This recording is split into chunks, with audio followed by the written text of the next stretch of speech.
Boa noite. Boa noite. Boa noite a todas e todos. Estamos aqui hoje no 10º Cultura VEG. Hoje a gente vai falar um pouco da relação do veganismo e do feminismo, certo? Este evento ele é realizado pela Sociedade Vegetariana Brasileira do Grupo Recife. Tá? Sintam-se à vontade, alguns já conhecem, mas sintam-se à vontade para colaborar, para se tornarem voluntários, sócios. O grupo está aqui, tá no Facebook, tem um site próprio também, tipo Blogspot. Então, sintam-se à vontade para procurar e, se quiserem colaborar, serão muito bem-vindos. Bom, a gente vai ter agora 1 hora de palestra, tá? E depois a gente abre para o debate. Após o debate, será oferecido um lanche vegano pela Duzat Cozinhas do Mundo, que está oferecendo esse lanche gratuitamente aqui para a gente após o debate, certo? Bom, o título da palestra é Ser de Quem Eu Sou, Feminismo e Veganismo na Desconstrução das Relações de Poder sobre os Corpos. A primeira palestrante de hoje é a Juliana Serrete, que é feminista e vegetariana, militante e articuladora de movimentos feministas. Logo após a fala de Juliana, a gente vai escutar a Camila Carvalho, também feminista e vegana e ativista da ONG Vedas. Tá? Cada uma tem meia hora para fazer sua palestra e depois a gente abre para o debate. Boa palestra a todos. Oi, gente. Eu sou Juliana e... Bom, antes de mais nada, eu queria explicar, assim, mais ou menos o que eu vou falar, porque, na verdade, a minha fala ela vai servir de pano de fundo para os questionamentos que Camila vai fazer posteriormente. E o público, assim, quando eu pensei no jeito que eu vou falar e quando eu organizei as ideias, foi mais ou menos pensando no público vegetariano em si, que nunca teve contato com o discurso feminista. Então, para a gente poder... debater um pouco e aprofundar um pouco os questionamentos que Camila vai colocar, a gente precisa ter muito claro o que é feminismo, porque eu parto do pressuposto que se a pessoa é vegetariana, ela já sabe por que é. Então, a parte da ciência e tudo isso seriam debates que aqui, na minha fala, já estariam superados. Então, para começar, por uma questão de responsabilidade mesmo com a causa, com o feminismo em si, eu queria pedir licença para vocês, porque eu vou abordar especificamente os critérios biológicos que fizeram com que o machismo sobreviesse, porque existe o feminismo, na verdade a opressão do machismo, ela não se resume só à opressão por fatores biológicos, né? A gente tem uma série de outras gamas de opressão que decorrem desse mesmo viés, que não necessariamente se atenham só ao viés biológico em si. A gente tem opressão por diferenciação de identidade de gênero, de orientação sexual, enfim, todas essas são abarcadas pelo machismo e são decorrências dele. Então, o que eu vou abordar aqui hoje, basicamente, é a dicotomização pelo critério biológico, né, que foi, acho que, a primeira dicotomização feita e, como Judith Butler coloca, por uma questão de inteligibilidade. Tipo, para tornar os seres inteligíveis, se dividiram entre machos e fêmeas. E, a partir de então, surgiu tudo isso. Mas eu não vou entrar em teoria queer aqui, porque senão não vai dar. O que eu queria começar dizendo é o seguinte. É bem comum...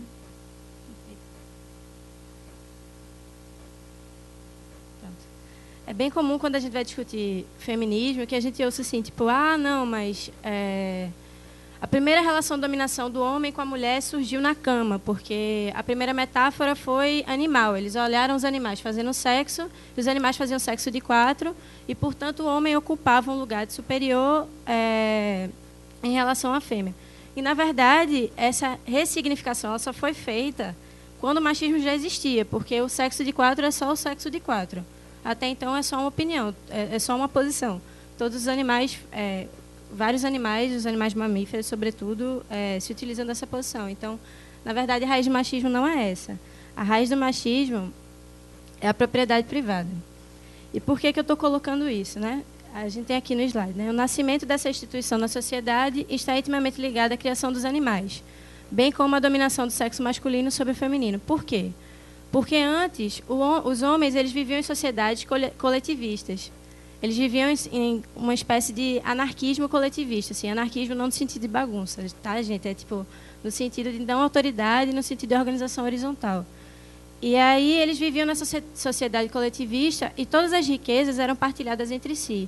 Então, tudo que eles coletavam para comer não tinha assim, isso aqui fui eu que coletei, sou eu que vou comer. Não era assim que se organizavam. Era tudo distribuído em sociedade. E a família se organizava desse mesmo jeito. Era uma família poligâmica, né, sindiástica. Ela era organizada de uma outra forma, assim. Não existia o meu filho, existiam os nossos filhos, entendeu? Não existiam a minha mãe, existiam as minhas mães, os meus pais. Então, era uma outra forma de organização familiar. E aí, o que aconteceu? Enfim, o acúmulo, como está escrito aqui, o acúmulo individual, o acúmulo de riquezas, portanto, ele não era nem possível nem pensável na época, porque a sociedade se organizava de uma outra forma.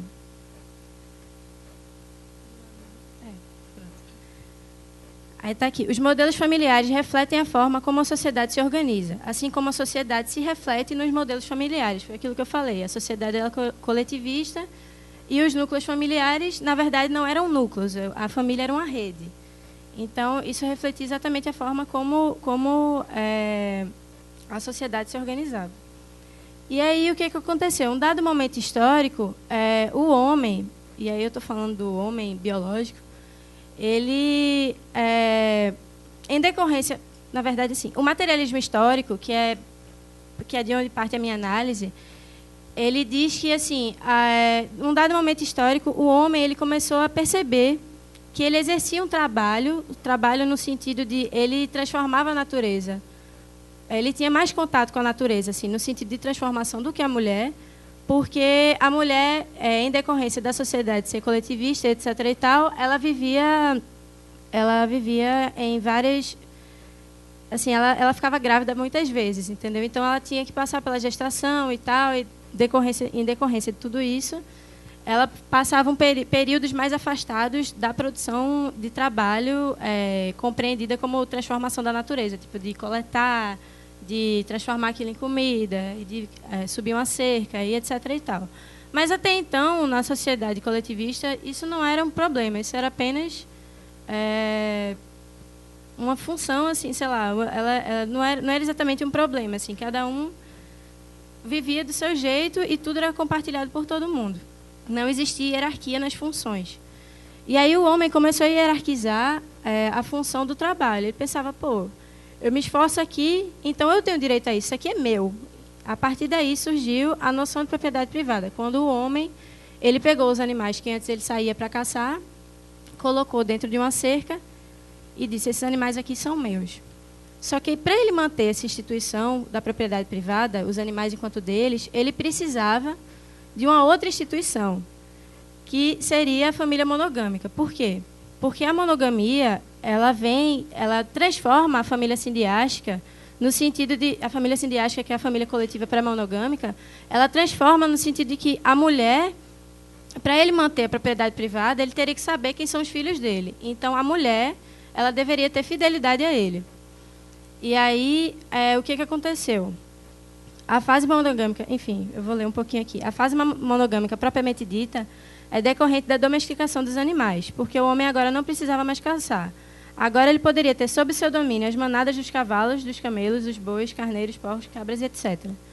E aí, com tal experiência na criação de animais e no cultivo agrícola, o trabalho fora dividido entre a família, cabendo ao homem prover os alimentos, assim como garantir a propriedade não só dos animais e plantas, mas também dos meios de produção.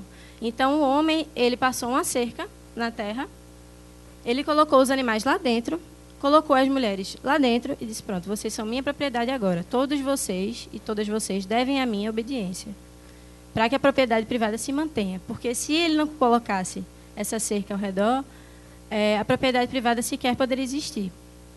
Então, é curioso a gente perceber que a raiz, no final das contas, da opressão e da dominação, do machismo e do especismo, elas são concomitantes.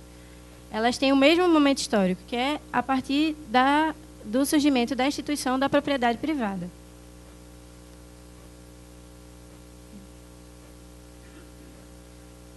O homem agora tornava-se proprietário da fonte de alimento e de trabalho.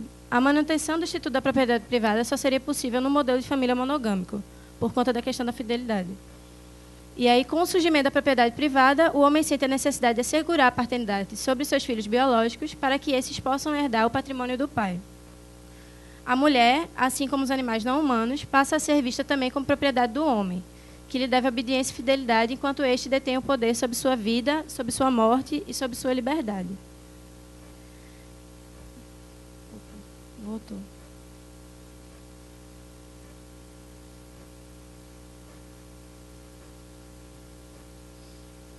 Bom, aqui tem um fragmento de um livro que o nome é A Origem da Família, As Origens da Família da Propriedade Privada do Estado, que fala assim: a mulher foi degradada, convertida em servidora, em escrava do prazer do homem e em um mero instrumento de reprodução.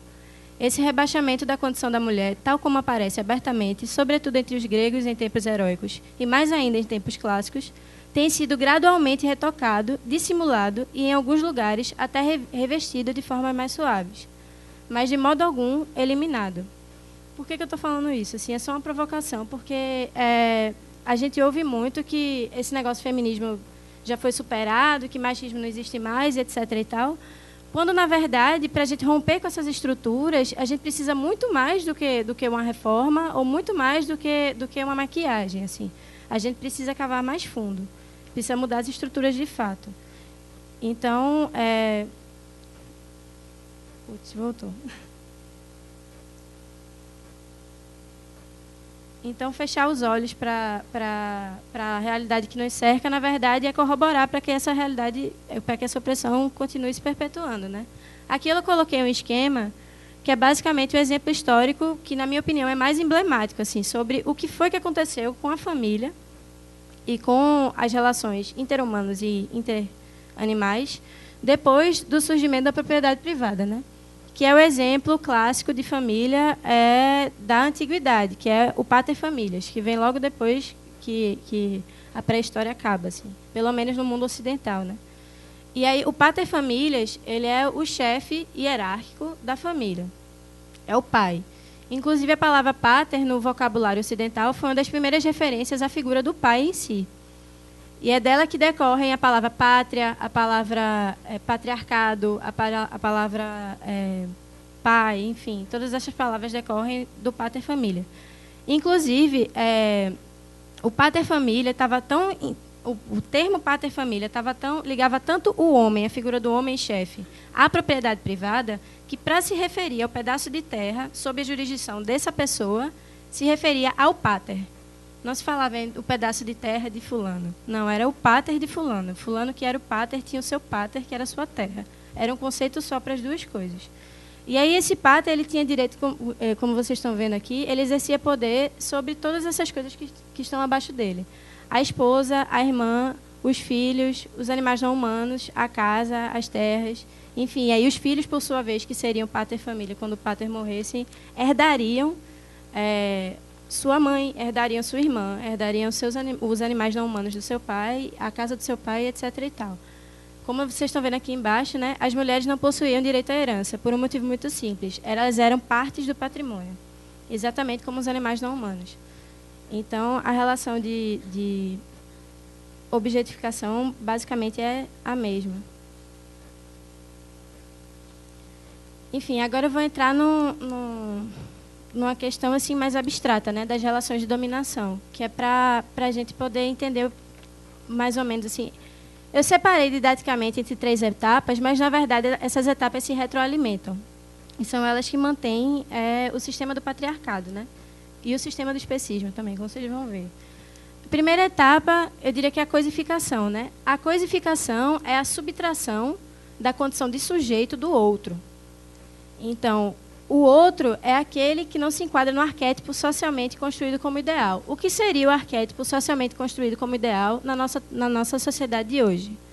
Seria um homem branco, heterossexual, cisgênero, rico.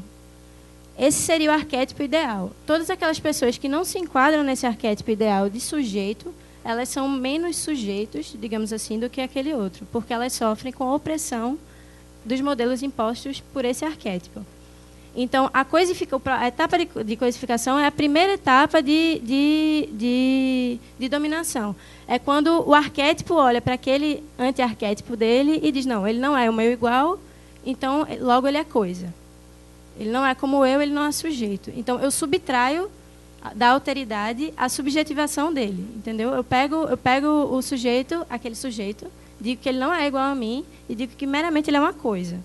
Isso é a etapa de coisificação. Está escrito aqui, né? A coisificação, portanto, é a subtração da condição de sujeito do outro, imputando-lhe a qualidade de objeto. E aí, enfim, aqui a gente tem 2 exemplos bem claros de coisificação, né? No caso do machismo, né? Eu não sei se está dando para ler direito, mas eu posso ler para vocês, né? Na primeira imagem eu fiz questão de botar uma propaganda antiga e uma propaganda nova para a gente ver que as coisas não mudaram muito. Na primeira imagem a gente vê uma imagem de uma mulher com um eletrodoméstico na mão e está escrito assim: uma boa esposa sempre sabe qual é o seu lugar. Essa mulher é a mulher eletrodoméstico. É a mulher máquina de lavar, a mulher fogão, a mulher ferro de passar. Aqui a condição de sujeito da mulher é reduzida ao seu papel na divisão sexual do trabalho clássica, que seriam os afazeres domésticos. Porque após a instituição da propriedade privada e da família monogâmica, as mulheres predominantemente foram trancadas ao lar. Existe um adendo que eu não posso deixar de fazer com relação às mulheres negras, porque elas sempre trabalharam em decorrência de uma outra opressão que se chama racismo. Então, a gente tem exemplos aí de escravidão e etc. e tal. E eu não posso ser irresponsável aqui de não ser interseccional. Mas, de toda forma, em alguma escala da história, todas as mulheres já passaram por esse enclausuramento no lar. E a elas foram computadas essas funções de afazeres domésticos, né? Até hoje, quando a gente vê comercial de produto de limpeza, via de regra, quem está apresentando o produto de limpeza é uma mulher. Isso aqui não é novidade para ninguém, né? E, ao lado, a gente tem a mulher cerveja, que é, tipo, o clássico da propaganda moderna, né? Aqui o apelo é sempre sexualizante, com traços de etapa de fragmentação, que eu vou explicar a seguir, e com a forte conotação heteronormativa. A devassa, em particular, ela é, eu acho, na minha opinião, assim, ela é a cerveja mais machista. Por quê? Porque não é uma mera propaganda, entendeu? Ela foi concebida sob essa égide. Ela foi pensada para objetificar, ela foi pensada objetificando a mulher. Ela não tem esse nome à toa, ela não tem vários tipos de cerveja, a bem loira, a ruiva, a morena, a negra, à toa. Então, eu botei a propaganda da Devassa aqui porque eu acho bem emblemático, para a gente poder refletir sobre coisificação. Os processos de coisificação, para os que têm a perspectiva do vegetarianismo ético, eu estou falando em vegetarianismo ético aqui, não estou querendo moralizar o vegetarianismo, não. O vegetarianismo ético estou falando das pessoas que têm a perspectiva da libertação animal. Podem facilmente ser identificados nas relações de especificismo. Note-se que os princípios da dominação machista são os mesmos. Os animais até hoje são tratados como coisa. Isso aqui não é mistério para ninguém. As pessoas olham para um boi, olham para um cachorro não, o cachorro geralmente é diferente, né? Tem um sentimento ali envolvido. Mas, de qualquer forma, mesmo o cachorro ainda é tratado como um objeto, né? Um objeto do seu dono. Enfim, a segunda etapa seria a da fragmentação, né? A etapa da fragmentação isola parte do corpo do sujeito já objetificado pela etapa anterior, que é a da coisificação, transformando-os em objetos, coisas autônomas. O que eu quero dizer? É como quando você pega uma mulher, por exemplo, e resume a mulher à bunda que ela tem, ou ao peito que ela tem, entendeu? Ou à vagina dela, sabe? E no caso dos animais, isso é muito mais visível porque existem os cortes, né? O boi deixa de ser boi e passa a ser carne vermelha. Ele passa a ser um bife, ele passa a ser um bacon, ele passa a ser... Enfim, a fragmentação, portanto, é o desmembramento do sujeito coisificado em novos objetos. E o referente vivo desaparece nessa etapa, dando espaço a objetos retalhados autônomos. Quando você olha para um bife, dificilmente você que eu falo assim, o cidadão comum que não tem a perspectiva vegetariana, quando esse cidadão geralmente olha para um bife, ele não pensa no boi vivo, no pasto.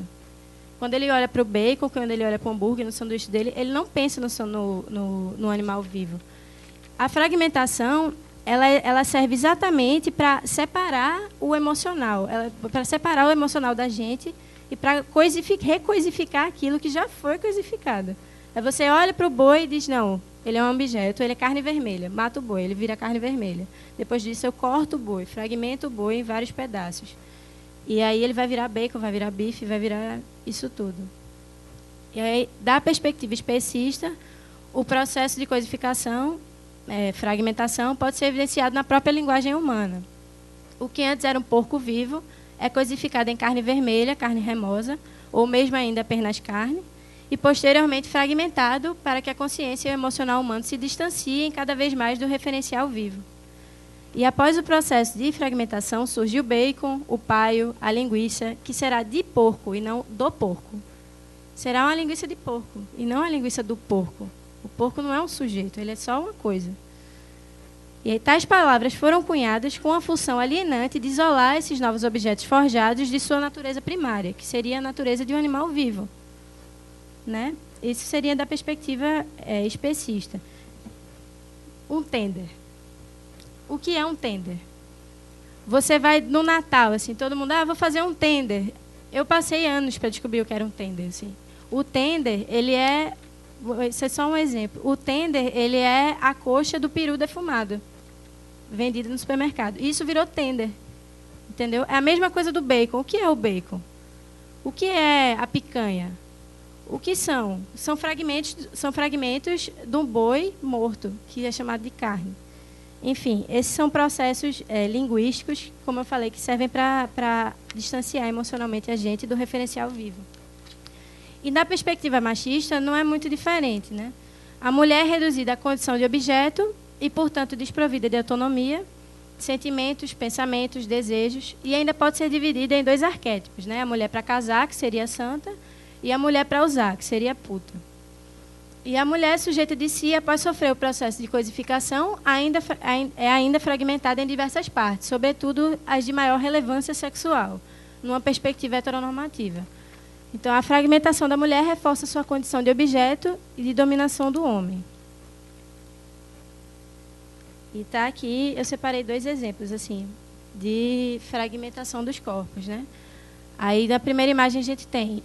a primeira coisa que notei... Isso é o que está escrito na propaganda, viu, gente? Da mulher do biquíni. A primeira coisa que notei foi a grande boca dela. Essa mulher está decapitada. Eu não estou vendo a boca dela aqui. Né? Na fragmentação, a mulher é decapitada, já que a cabeça não tem valor sexualizante, e sim conotação de subjetividade, porque a cabeça é o que nos faz pensar, é onde está o nosso cérebro. Então, a gente pega a imagem, corta a cabeça dela e bota só ela de pescoço para baixo, porque essa é a parte da mulher que interessa para ser colocada. E, do outro lado, a gente tem a propaganda do PlayStation Vita, que é um videogame, cujo público-alvo é predominantemente masculino, por uma questão de distribuição de papéis de gênero. E aí, o que está escrito aqui está pequenininho, mas o que está escrito é assim: toque de ambos os lados para divertimento extra. E aí, isso, não sei se vocês repararam, acho que sim, a mulher tem peito, inclusive, nas costas. E aí, a fragmentação dos seios apartados do corpo da mulher objeto na propaganda heterossexista são duplicados para remeter ao público-alvo, homens cis, heterossexistas, a ideia de divertimento extra que o videogame pode proporcionar. Então, a decapitação da mulher, novamente, serve para referenciar sua ausência de subjetividade, corroborando para a ideia de coisa. Essa propaganda, na minha opinião, é absurda. Assim. Quando eu a vi pela primeira vez, eu fiquei revoltada. Aqui a gente tem mais 2 exemplos de fragmentação. Né? De um lado, tem escrito assim, é uma propaganda da Skol. Se o cara que inventou o provador bebesse Skol, ele não seria assim. Aí do outro lado, seria assim. Tampando a cabeça da mulher e mostrando só o corpo dela, que é a única parte que importa dela. E embaixo é uma propaganda da Axe. Vejam que coisa. Só os peitos da mulher aqui. Siliconados, inclusive. A decapitação é um elemento bastante presente na representação da fragmentação da mulher coisificada. Então, a fragmentação, como a gente pode evidenciar, ela acontece nas 2 formas de dominação, né? Na especista e na machista. Eu tenho que correr, porque o tempo está acabando. Por último, viria a etapa do consumo. E aí, como eu falei para vocês, né, é bom a gente não pensar em termos de uma linha reta, assim, é bom a gente pensar num triângulo, porque essas coisas, esses fatores, essas etapas se retroalimentam e são elas que mantêm a opressão no status quo, assim, a opressão enquanto ideologia dominante. E aí, a etapa do consumo seria a fase final da manifestação e consolidação da dominação. Nesta fase, tem-se a efetivação concreta da opressão, com a aniquilação final da subjetividade do outro, coisificado e fragmentado. Então, se a gente pensar na perspectiva do especismo, a gente tinha um boi, a gente matou esse boi virou carne, essa carne virou bife, e aí o consumo seria assim, a etapa final do processo de dominação sobre esse ser, que seria exatamente eu ingerir esse bife.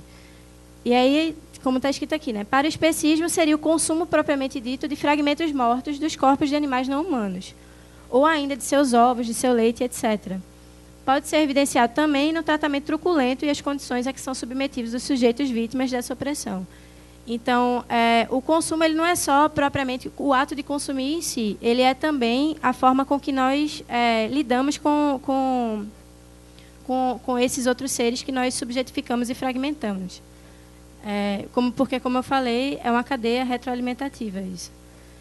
E aí, no caso do machismo, o consumo, eu podia usar um exemplo aqui que eu acho que o mais emblemático de todos é o estupro, porque depois de você objetificar a mulher e fragmentá-la entre peito, bunda, vagina, não sei o que lá, você transforma, violenta essa mulher estuprando. E aí você estaria consumindo exatamente, seria o ato final de consumação da ideologia machista. Assim. E isso não só no estupro, né? Porque o estupro é um exemplo bem emblemático, assim, mas a violência doméstica e qualquer outra forma de opressão sexista. E, não obstante a isso, consumimos cotidianamente imagem de mulheres coisificadas e fragmentadas, como nos exemplos já mostrados anteriormente. Até a fase de consumo, a fragmentação e a coisificação são fatores abstratos, que se materializam para serem consumidos.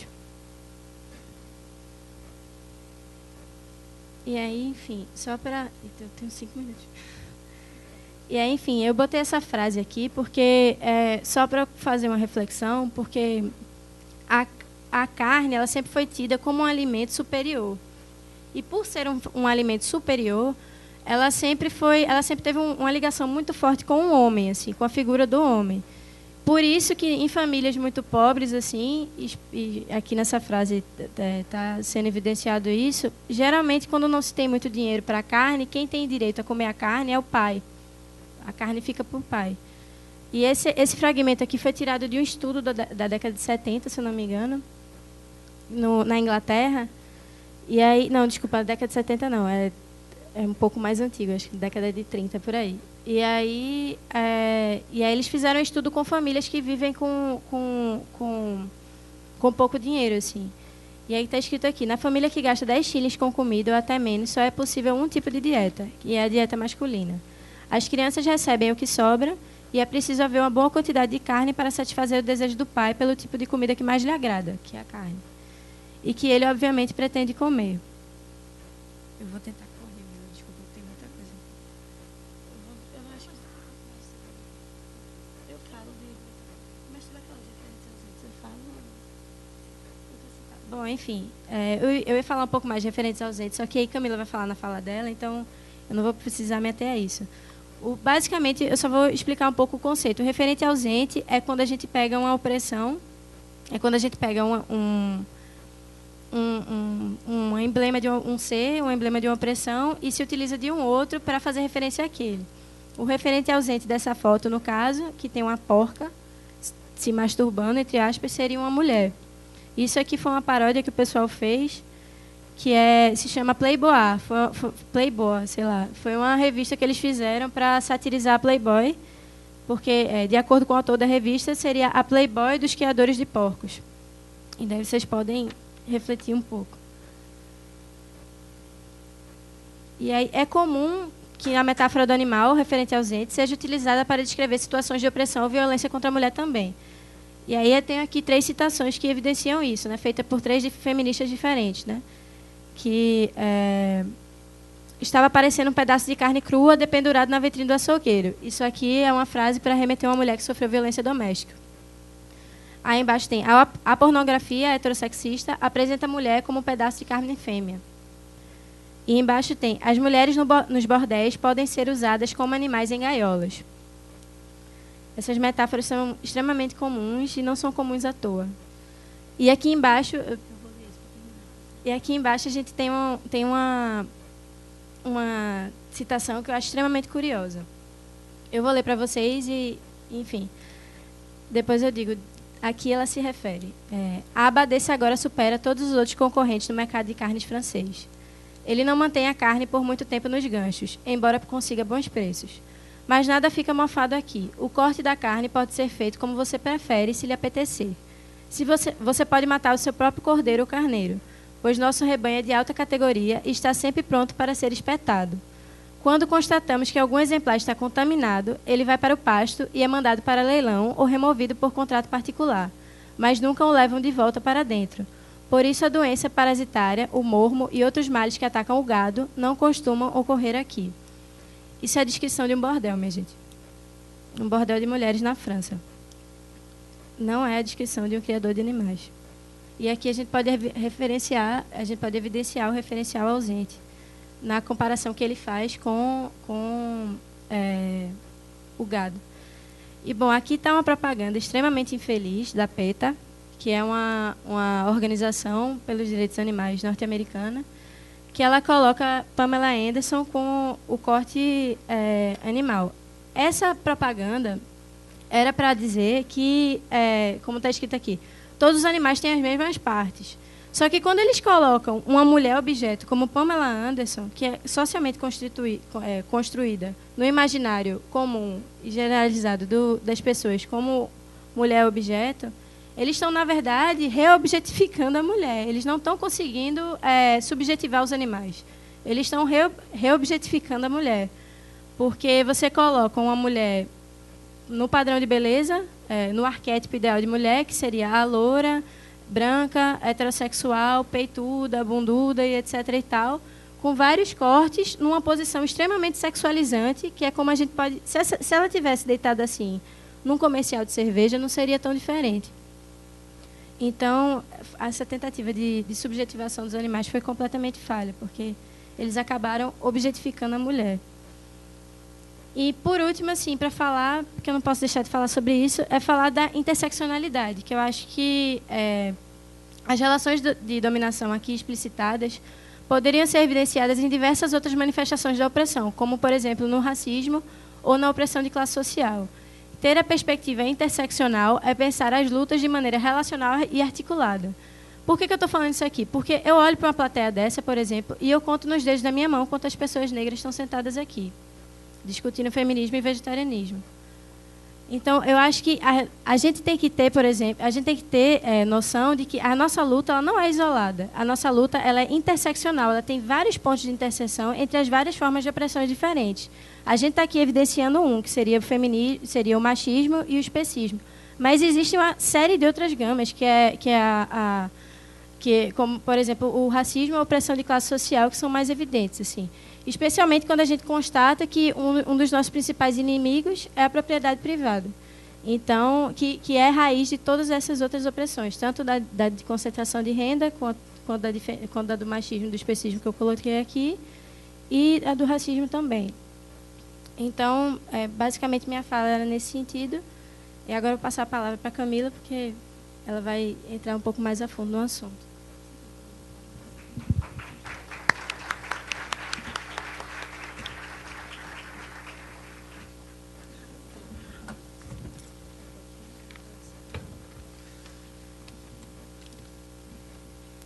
Boa noite. Dá para escutar? Boa noite a todas e todos. Ju, ela focou mais na questão justamente do feminismo, né? E na raiz do problema, etc.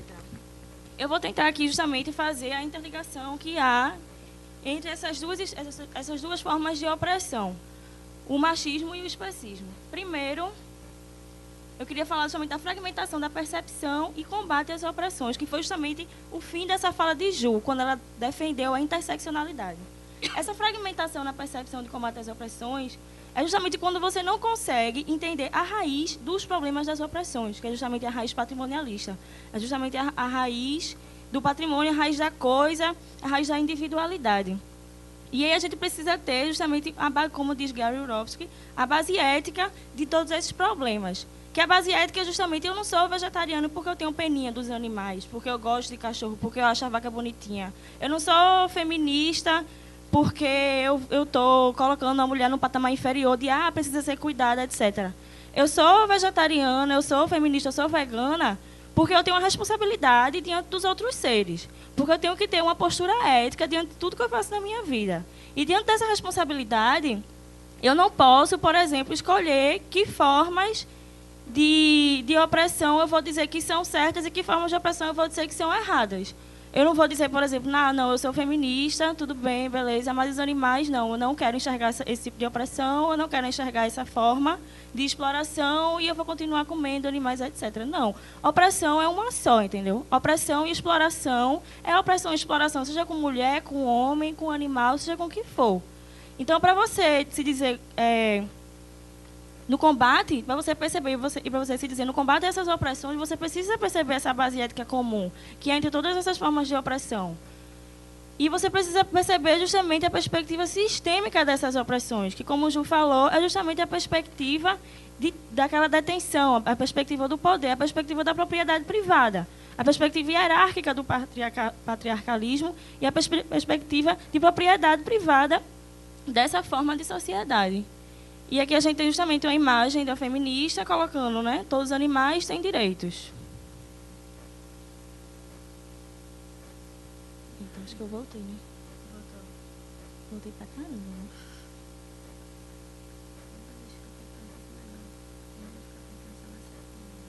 Aqui. Machismo e especismo. O que é que há, então, em comum entre o machismo e o especismo? É justamente a questão de o que é padrão e o que é o outro. Para o machismo, o padrão é justamente aquele homem branco, heterossexual, rico, detentor de poder, etc. E a mulher, nesse padrão, é o outro. A mulher é o ausente, a mulher é o que sobra. E também para esse padrão patriarcalista, o que não é racional, o que não é o homem é o outro. Justamente, por exemplo, os homens são íntegros e livres, são racionais e, portanto, devem possuir direitos. Mulheres e animais são seres sem racionalidade, que agem pela emoção, pelo instinto. A mulher só age pela emoção, não tem cabeça, e os animais só agem por instinto, não têm consciência, não têm ciência, etc. Portanto, são subordinados ao homem, devem estar submissos ao homem, servir a ele. Mulheres e animais são, assim, propriedades do homem, porque são seres inferiores diante desse padrão do homem, do macho alfa. Confinamento físico, então. A partir dessa percepção do padrão, o homem tem a força e é livre. A mulher e os animais são fracos e, portanto, não decidem sobre si mesmos. E aí é que entra justamente a questão do referente ausente. O que é o referente ausente? A função do referente ausente é separar aquilo transformado, transfigurado do que realmente é. A estrutura patriarcal do referente ausente torna ausentes como sujeitos as mulheres e os animais, desmorona pontos de referência e resulta em opressão superposta. É o que há naquele livro A Política Sexual da Carne. O referente ausente é justamente aquilo que faz com que você não veja que o bife no seu prato já foi um animal um dia. É todo esse percurso que há entre um animal que tem ciência, um animal que sabe que sente dor, que tem consciência sobre ele mesmo, que quer viver, que tem seus próprios interesses, que vive simplesmente para si, por si mesmo. E a partir dessa ausência, do referente ausente, esse animal se transforma num bife no seu prato. Você não sabe como ele chegou lá, você não sabe o que é que esse animal sentia, você não sabe como esse animal vivia, etc. Isso é um referente ausente. E também na questão da mulher. A mulher é referente ausente porque o padrão é o homem e o resto é ela. É a emoção, sei lá. O que o homem não é. É o resto que não é o homem, é a mulher. E daí, justamente, essas duas formas de opressão são baseadas no referente ausente. A partir dessa perspectiva, então, do padrão e do outro, são exercido o poder sobre os corpos, que está no subtítulo dessa palestra. O poder sobre os corpos das mulheres é justamente o meio de satisfação sexual masculina. As mulheres, por serem inferiores, por não terem razão, por não pensarem, por não serem independentes, elas devem simplesmente servir ao homem, porque elas são coisas do homem e elas devem servir ao homem, seja sexualmente, seja em casa trabalhando, simplesmente aos desejos do homem, aos desejos do macho alfa. E também os corpos dos animais, o poder que é exercido pelos corpos dos animais, que é justamente o desmembramento e a destruição dos corpos. Nessa questão, todo esse processo do referente ausente, de um animal vivo que vive por si mesmo até um bife no seu prato.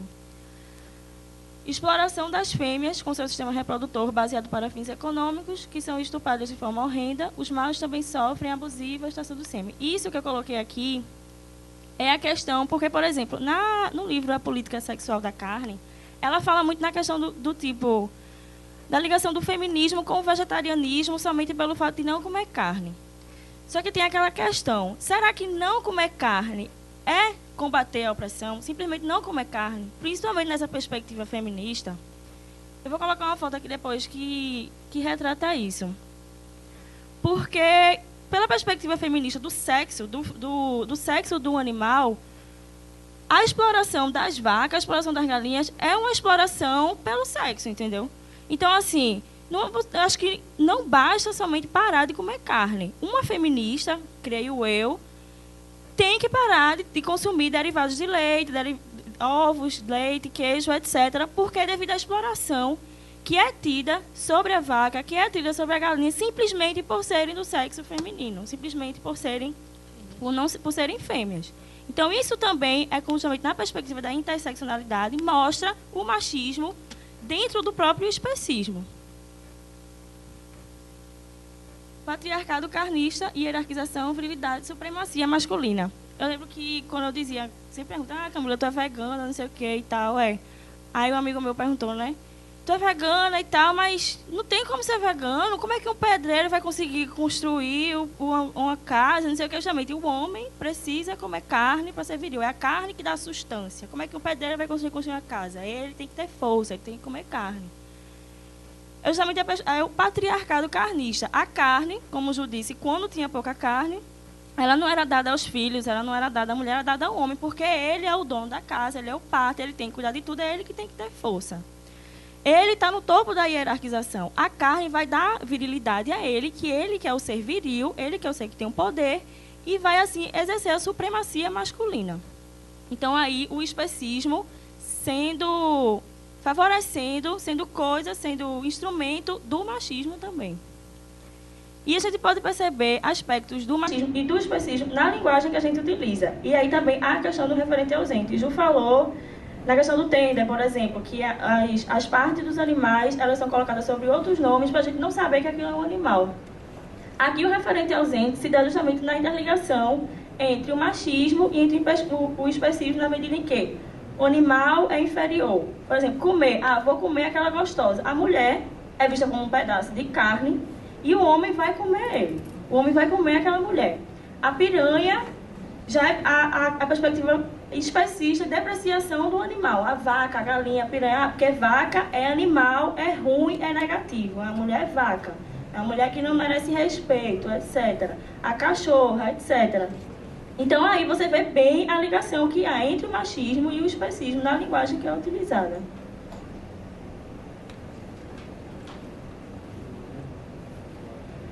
Feminismo e veganismo. De acordo com Carol Adams, que é justamente a autora do A Política Sexual da Carne, ela fala que o feminismo trata das relações entre homens e mulheres, mas também é uma ferramenta analítica que ajuda a expor a construção social das relações entre os seres humanos e os outros animais. Assim, eu já acho que tudo vai muito pela linha de Carol, porque ela coloca que em oposição ao patriarcado carnista, ao matriarcado vegetariano. E ela coloca meio que aquela posição assim, a mulher ligada à natureza, a mulher que tem o senso dos animais, assim, que querendo ou não, tá... Não é porque eu sou mulher que eu tenho que ser ligada à natureza, amor, paixão, não sei o que, não precisa, assim. Isso é uma construção histórica, isso é a construção do gênero, né? Mas ainda assim ela coloca o feminismo para você entender, é como se fosse, quando ela coloca aqui, é uma ferramenta analítica para expor a construção social das relações. é uma forma de entendimento, justamente pela interseccionalidade das opressões, uma forma de entendimento não só do feminismo, do machismo, mas também do especismo. E aqui, acho que eu estou falando bem rápido, né?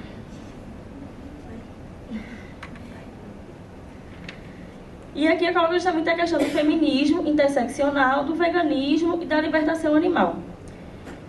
Que, como dialogar essas lutas, né? Quer dizer, basta a gente ser feminista, basta a gente ser contra o racismo, basta a gente ser vegano. O que é que essas coisas têm em comum? Basta lutar contra uma opressão. E aí é colocado, uma opressão são todas as opressões e, enquanto todas as opressões não forem combatidas, o paradigma do poder não será alterado. Quando alguém diz que é feminista, vegana ou vegano, está dizendo que se recusa a partilhar do espólio, do abuso, que os órgãos reprodutores femininos de galinhas e vacas sofrem. É o mesmo princípio que move a decisão de ser a favor da legalização do aborto. Devolver o controle de nossos corpos para nós. Não consumir ovos e laticínios é devolver para vacas e galinhas o controle de seus próprios corpos. É justamente aquilo que eu falei. A partir do momento que você toma leite, que você come queijo, você come ovo, etc., você vai estar praticando uma certa forma de machismo, porque você vai estar, a partir do referente ausente, esquecendo, não se dando conta de que aquele animal, simplesmente pelo sexo, simplesmente por ser da fêmea, foi explorado muito mais do que o boi, por exemplo, porque o boi, ele é muito explorado. Mas a exploração dele é que você vive confinado, ou então vive no pasto aberto e vai direto para o abate. A vaca, ela é estuprada. Não pense que os bezerrinhos ou o leite que dá estão livres no pasto, vão ter relações sexuais. Não é assim. É simplesmente um cano de ferro que é enfiado na vaca com o espermatozoide do boi com sêmen. E a partir daí ela vai ser repetidamente engravidada. Acho que durante 6 anos é o tempo útil dela ser engravidada. O tempo útil, que é uma coisa, né, que é visto como coisa. E aí, o filhote dela é retirado. Esse filhote que é retirado, ele vai viver em um local que é do tamanho do corpo dele, porque vai ser aquela carne macia, aquela carne de vitelo. E ele é retirado, fica lá, induzido à anemia. Ele é induzido à anemia, ele não come, para a carne ficar macia, ficar mole. A vaca vai ficar também em um espaço do tamanho do corpo dela, em que são colocados canos nas tetas dela, que é simplesmente o leite que se é tomado em casa, né? E aí, quando você vai colocar o cano para poder sugar o leite dela, vai machucar, vai sair pus, vai sair secreção. E já houve relatos também de pessoas, né, que trabalharam em abatedouro, que disseram que uma das piores coisas que o trabalhador escutou lá foi justamente o choro da vaca de uma semana e do bezerro por estarem separados. Porque se você tem seu filho, pelo menos na perspectiva do instinto do animal, a vaca, etc., ele quer admanar para o seu filho, não para uma máquina, e não para um cano de ferro, né? E aí, claro que o bezerro chorava porque ele estava sendo induzido à anemia, porque ele estava fora da mãe, ele não tinha aconchego, ele não tinha calor, etc. E a vaca também gritava porque queria estar com o seu filho, né? Então, assim, por mais que não seja um ser humano, se não for reconhecido nesse animal uma espécie de machismo, está sendo praticado o especismo. Se não for reconhecido na exploração da vaca, nessa exploração, por ela ser fêmea, uma forma de machismo, a pessoa está sendo especista da mesma forma. Por quê? Só porque é uma vaca não há machismo, só porque é um animal não há machismo, quer dizer, você é um especista seletivo, então não é um ser inferior, continua sendo ser inferior para essa perspectiva de opressão. E aqui tem justamente a foto, né? E se fosse você, estuprada durante 5 ou 6 anos, seus filhos sendo mortos e seu leite roubado, confinado onde mal pudesse se mover, dia e noite, e quando não servisse mais aos seus sequestradores, fosse morta. Porque depois que a vaca não presta mais, é uma máquina de fábrica de leite que não presta mais, ela vai para o abatedouro como todos os outros animais. Vacas leiteiras sofrem e não apoiam essa crueldade. E eu lembro que há um tempo atrás, faz 1 ou 2 anos, eu postei essa foto no Facebook, né? Foi uma das coisas que me fez parar assim, de querer no Facebook, porque as pessoas se chocavam de uma maneira, como assim? Uma mulher numa posição de vaca, não sei o quê. Era realmente um insulto a essa mulher, ela ser comparada a uma vaca, né? Que é a perspectiva realmente especista do negócio.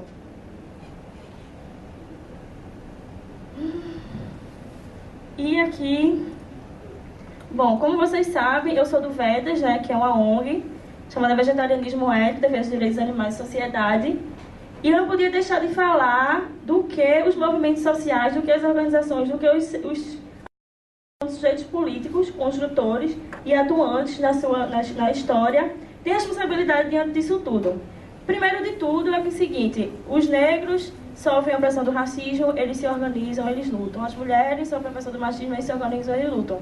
Só que os animais, eles sofrem a opressão específica, só que eles não têm essa capacidade de se organizar e se lutar. Eles são seres sencientes, eles têm consciência de si, eles não são uma planta. Uma planta, eu acho que isso aqui muita gente já sabe, uma planta, ela simplesmente, os processos, ela reage aos processos químicos da natureza, mas ela não sente, ela não sabe que ela está sentindo aquilo, ela não tem a vontade de sentir ou não aquilo. O animal não.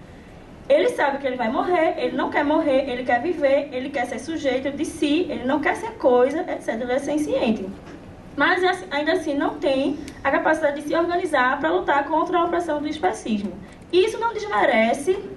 Isso não quer dizer que ele deve ser eternamente subjugado ao especismo. Não é pelo fato dele não poder, não conseguir se organizar, não conseguir lutar pela sua libertação, que ele deve ser escravo para sempre, né? Eu acho que é meio contraditório uma pessoa dizer isso. E aí, é necessário, então, que as pessoas que sabem que isso acontece, é aquela velha frase: se você não luta contra a opressão, você está do lado do opressor. Se você não toma partido na história, você está corroborando para que tudo continue do jeito que está. E daí a necessidade de as pessoas que veem essa causa, sentem a necessidade de atuar nisso, se organizarem e atuarem em movimentos sociais. E daí também que eu vejo a necessidade do movimento dos direitos animais. E aqui eu coloco justamente, como o Ju falou, do vegetarianismo ético, não é do vegetarianismo pela saúde. Também tem a questão da saúde, também tem várias outras questões. Mas a questão principal aqui é justamente o vegetarianismo ético. É você reconhecer os direitos dos animais, é você ser antiespecista. É você ver nisso uma forma de viver, uma base para a sua vida. Se reconhecer enquanto movimento social e fazer articulações enquanto movimentos sociais. Não é aquela coisa de estou lutando pela peninha das vacas do mundo, não. É sim, deve ser sim encarado como um movimento social que deve saber ser o objetivo final. Para mim, na minha perspectiva, o objetivo final: libertação humana, libertação animal, aquela velha frase. E para haver libertação humana, libertação animal, nós precisamos lutar contra esse sistema que está posto agora. Contra esse sistema patriarcalista, contra esse sistema patrimonialista, contra esse sistema, de uma palavra tão já falada e taxada, capitalista mesmo. Mas por que capitalista? Porque o capital é uma relação social de coisificação. E nessa relação social de coisificação são coisificados os seres humanos, são coisificados os animais não humanos também. E isso é a base, por ser o capital, ter como de suas bases o lucro, a propriedade privada, é a base da nossa sociedade, é a base dessas opressões. Então o objetivo final dos movimentos sociais de combate às opressões é também combater esse sistema que está posto hoje. E eu creio que o movimento dos direitos animais deve reconhecer esse objetivo. Porque, para mim, tudo bem, eu não sei se, sei lá, em outra forma de sociedade, no socialismo, não sei se será antiespecista, outras formas de sociedade, não sei, mas eu sei que nesse sistema posto hoje não há como ser antiespecista, não há como haver libertação animal. Tem que ser, outra forma de sociedade tem que ser germinada. Outra forma de sociedade tem que ser pensada. Não acredito que já há esse padrão, já há esse pacote de nova sociedade. Vamos implementar isso. Não acredito. Eu acho que é um processo dialético, é um processo que se constrói na história e na atuação dos indivíduos. Mas eu creio que hoje, na sociedade que temos hoje, que tem como base a propriedade privada, não há como ter libertação animal, não há como ter libertação humana. E aí, quando eu digo movimento dos direitos animais, é também de reconhecer o ser humano nesse aspecto, enquanto animal também, porque eu posso comer soja, eu posso não utilizar nenhum produto de origem animal, ser vegana, mas não ter perspectiva da libertação animal. Tem um vídeo muito interessante que é Veganismo, Necessárias Reflexões, que coloca justamente isso. Ser vegano não necessariamente é ser a favor da libertação animal, porque muitas vezes o veganismo ele se pauta somente numa prateleira. E aí é aquela questão: não é visto o interesse do animal. Muita gente diz, mas é difícil ser vegetariano porque não tem coisa para comprar. Mas a questão não é a sua dificuldade que está em jogo, entendeu? É difícil para você comprar, mas imagine os animais que estão sofrendo nos abatedouros, dia e noite, sem poder se mover, sem ter uma vida digna. Então, assim, não é a sua dificuldade que tem que ser vista, é a dificuldade desses animais. E aí, nessa questão, nesse vídeo, veganismo, essa reflexão, você coloca justamente que, tipo, a partir do momento que você é vegano, que você simplesmente se volta para a prateleira, para o que você vai consumir, você não está procurando libertação animal. Porque você pode comprar uma soja, você pode comprar um tofu, mas se tiver exploração humana, se tiver trabalho escravo naquela soja, naquele tofu, não é libertação animal. E animal é humano e não humano, então não há libertação animal. E até mesmo na soja pode ter, sei lá, animais no arado, etc., trabalhando. Porque também eu vejo muito, né, no momento trazendo aquela coisa, bateu no cachorro, deve morrer, sei lá, trucidado, não sei o que, eu não acho que é por aí também, entendeu? Não é matou o cachorro, é que você tem que matar e ter ódio. Não é ter ódio, não é um especismo às avessas, não é ter ódio do ser humano. É lutar para que a emancipação ocorra, entendeu? Inclusive a emancipação dos opressores seres humanos que oprimem os animais, a partir do diálogo.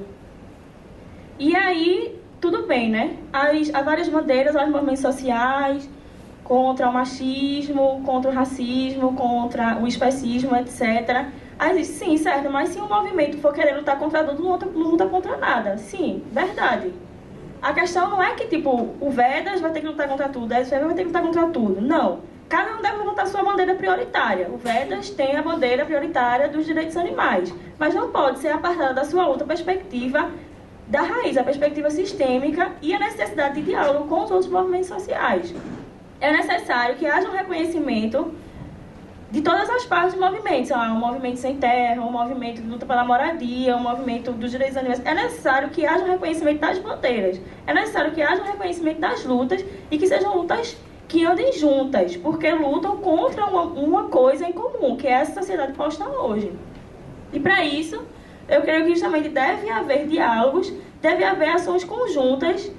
E eu acho que tem que ser, eu acho que é mais do que urgente para o amadurecimento dos direitos dos animais, esses diálogos, essas ações conjuntas serem feitas, sabe? O movimento dos direitos dos animais procurar os movimentos e vice-versa, se apresentar e tentar o diálogo para o fortalecimento das lutas, porque segregado, separado, eu acho que só tem a perder todos os movimentos. E eu acho que é mais ou menos isso que eu falei um pouco rápido, mas no debate a gente pode aprofundar.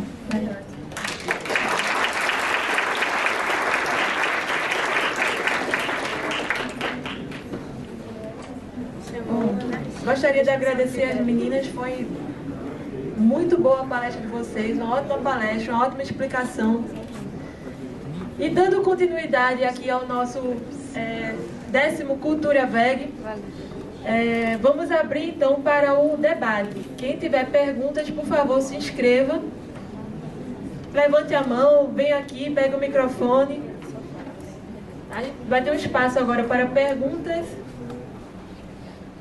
Olá, boa noite a todos e todas. Primeiro eu queria dizer obrigada pelo evento ter a possibilidade da sociedade pernambucana ouvir duas pessoas que a mim me admiram muitíssimo e que eu acho que agora todo mundo sabe por quê. E a minha pergunta é bem no sentido de, não como vegana, não como vegetariana, que eu não sou. Eu sempre tive uma dificuldade em cursos quando eles se voltam contra, por exemplo, a agricultura familiar, que eu já ouvi.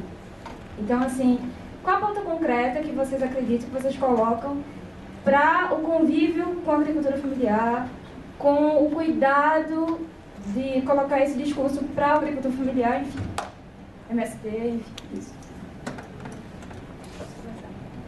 Eu achei tua pergunta irada, Gabi. Obrigada. Então, tipo, geralmente quando a gente vai discutir vegetarianismo, assim, com outras pessoas que são vegetarianas, tipo, vem muito daquilo que Camila acabou de colocar da posição do vegano na militância, assim, porque na verdade o vegetarianismo, ele é muito mais visto, o vegetariano ainda se coloca muito numa postura simplesmente de boicote. Tipo, tudo que eu faço para mudar o mundo é boicotar a carne, da minha parte, individual. Só que isso por si só, como Camila acabou de colocar, não é suficiente. Então, muitas vezes essa galera chega no supermercado assim, e como ela colocou também, olha para a prateleira cheia de produto vegano e pensa, porra, que massa, agora eu posso ser vegano em paz. Só que libertação animal não é isso, e a perspectiva de emancipação não é essa. Então, a perspectiva de emancipação e de libertação animal necessariamente vai passar pela ruptura das prateleiras, e não pelo aumento de produtos nas prateleiras, assim, porque isso, na verdade, é uma concessão do sistema. É uma concessão do lucro, né? Uma concessão do capital, na verdade. E aí, quando a gente vai pensar em luta interseccional, é claro que, necessariamente, em alguns pontos, a gente vai esbarrar em contradições, porque a realidade é contraditória. O sistema, ele nos coloca na contradição.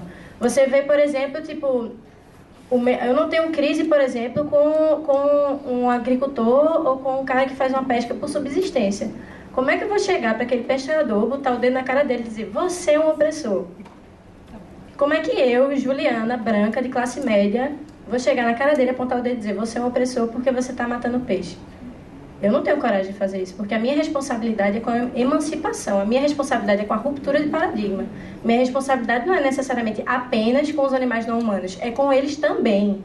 Mas é com eles e com todas as outras formas de opressão. Então, eu acho que a gente tem que, quando a gente vai falar em interseccionalidade, a gente tem que começar pelas pautas comuns. A gente tem que começar pelas perspectivas que se transpassam. E não necessariamente os pontos de contradição. Porque se a gente conseguir derrubar as estruturas que nos amarram muito maiores, isso aí vai ser uma decorrência, assim, o resultado final vai ser uma decorrência dessa luta, entendeu? Tipo, então, eu acho que por isso que eu vou até te agradecer por essa pergunta, porque isso era um negócio que eu devia ter falado na fala, mas passa, tipo... Enfim, vou passar a palavra para a Camila agora, para ela falar também. Então, Gabi, também isso aí é uma coisa que aflige muitas pessoas. Também já me afligiu há algum tempo, principalmente com relação à questão indígena, né? Que tem essa questão indígena. Mas é meio que isso que o Ju falou mesmo, a questão primeira é do foco.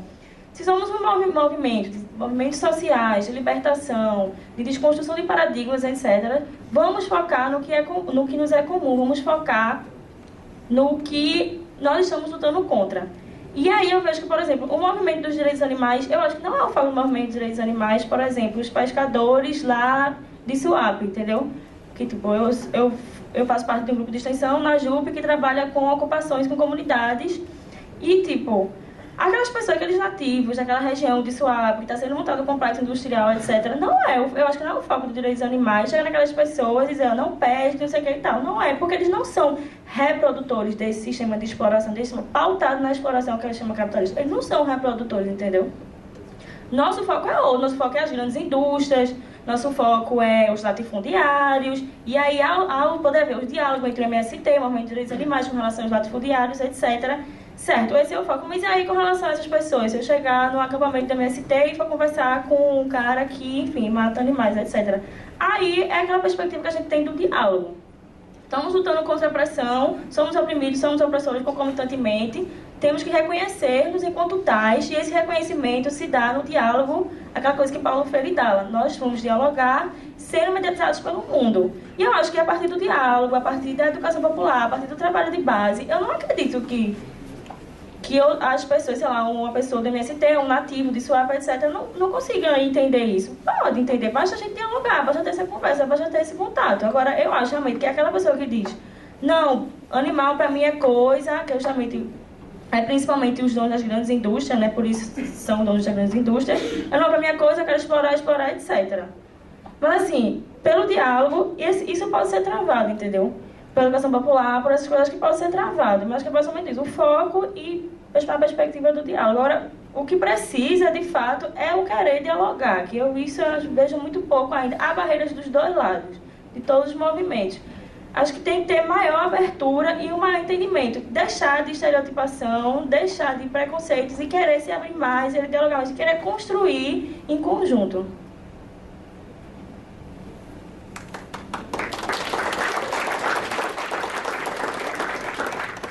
Mais perguntas?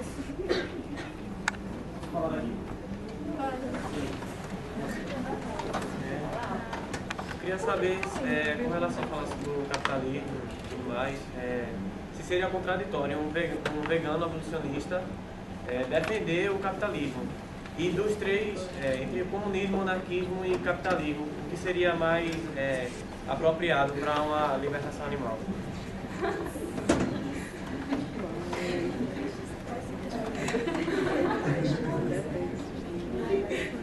Então, não sei se tu estava no começo, assim, tipo, na minha fala, eu falei um pouco sobre o surgimento da propriedade privada na civilização humana. E o surgimento da propriedade privada, ele está... Na verdade, a propriedade privada surgiu quando o homem cercou o gado e disse: esse gado é meu. A propriedade privada surgiu com a escravização dos animais. O consumo de carne, é verdade, que já existia, mas a escravidão animal, ela começou com a propriedade privada. E a dominação do homem sobre a mulher também começou com a propriedade privada, que foi a forçação a propriedade privada forçou a transformação da família sindiástica na família monogâmica. E, particularmente, eu encaro isso como um pressuposto fundamental da manutenção desse sistema, desse paradigma organizacional no poder. Assim. Então, eu não imagino, de fato, conseguir ser coerente defendendo o abolicionismo animal e o capitalismo ao mesmo tempo. Assim. Particularmente, não vejo como. Assim, eu acho uma falta de coerência na raiz, assim, sabe? Uma radical falta de coerência. Assim. E com relação ao feminismo, é a mesma coisa, necessariamente. Então, e assim, e agora eu vou falar por Juliana. Camila, eu acho que não tem nenhuma concepção, não sei, claro que ela tem várias concepções, mas assim, como ela mesma falou, ela não consegue enquadrar isso numa perspectiva hermética, assim, de uma sociedade socialista seria melhor do que uma sociedade não sei o que lá, enfim. Mas eu, particularmente, me encontro no campo libertário, assim, sabe? Então, se você quiser... Libertário na esquerda, tá? Não é libertário que essa galera anarcocapitalista diz que é, não. Então, enfim, é isso. Eu acho, sim, que é contraditório um vegano ser capitalista. Por isso que Ju colocou, e também para entender o que é capitalismo. Deixar um pouco de simplesmente ver a palavra capitalismo e achar que é um discurso panfletário e entender mais essa concepção, né? A concepção, a base do capitalismo é justamente a exploração, porque o capitalismo ele é pautado no lucro. O lucro é trabalho não remunerado. Trabalho não remunerado é tempo, é vida, força de trabalho roubada. Força, tempo, vida, trabalho roubada é exploração. Exploração humana é exploração animal. Se somos veganos libertários dos direitos animais, a exploração humana também é exploração animal, então nós temos que ser anticapitalistas. Nessa exploração capitalista, há a coisificação, que foi colocada aqui por Ju como um dos pilares que há no machismo e no especismo. A coisificação dos homens, a coisificação dos indivíduos, que passam a ser simplesmente força de trabalho. E eles são vistos como máquinas que, por exemplo, recentemente é que teve uma legislação mais rígida com relação às pessoas que trabalham em matadouros. Porque é aquela coisa, é trabalho maquinal, assim. Passa carne, corta, e tinha muito problemas de saúde, né? Porque corta, e vai lá, isso aqui, trabalhos repetidos, quase como tempos modernos, né? O filme. Então, assim, e nessa perspectiva, no modelo de produção econômico, que tem reverberação social e política capitalista, o homem visto como coisa, o homem visto como máquina, como se força de trabalho, o animal também é visto. Só que muitas vezes o animal é visto como matéria-prima, como coisa, como produto, né? Mas assim, tá no mesmo nível, simplesmente servem para o meu lucro. Além de serem minha propriedade, servem somente para o meu lucro. Então eu acho que é contraditório o vegano ser capitalista, porque é o negócio que eu falei. Será vegano somente do ponto de vista até as prateleiras. O limite é até as prateleiras. Quando chega nas prateleiras, não avança mais. Então essa é uma perspectiva do consumo. Porque pode ainda há um referente ausente no vegano capitalista. Porque ainda vai haver exploração. Pode ele querer ver ou não, mas ainda vai haver exploração. Exploração animal e exploração humana. E com relação a essa coisa, esse capitalismo, socialismo, anarquismo, etc. Como o Ju falou, Eu não tenho assim um modelo pronto e acabado, porque eu acho que não existe esse modelo pronto e acabado. Eu acho que isso se dá de forma dialética, isso se dá numa construção, no processo histórico, etc. Mas eu sou militante de esquerda, como já falou, sou militante de esquerda também. Tenho a perspectiva de combater as opressões, de perspectiva anticapitalista, etc. Talvez eu puxe mais também para o campo libertário, como o Ju, enfim. Mas eu acho que você tem que ter os seus pilares, certo? Você tem que ter as suas bases, tem que saber o que é que você está procurando e contra o que você está lutando. E a construção de uma nova sociedade se dá no processo dialético e dialógico dessa luta, assim.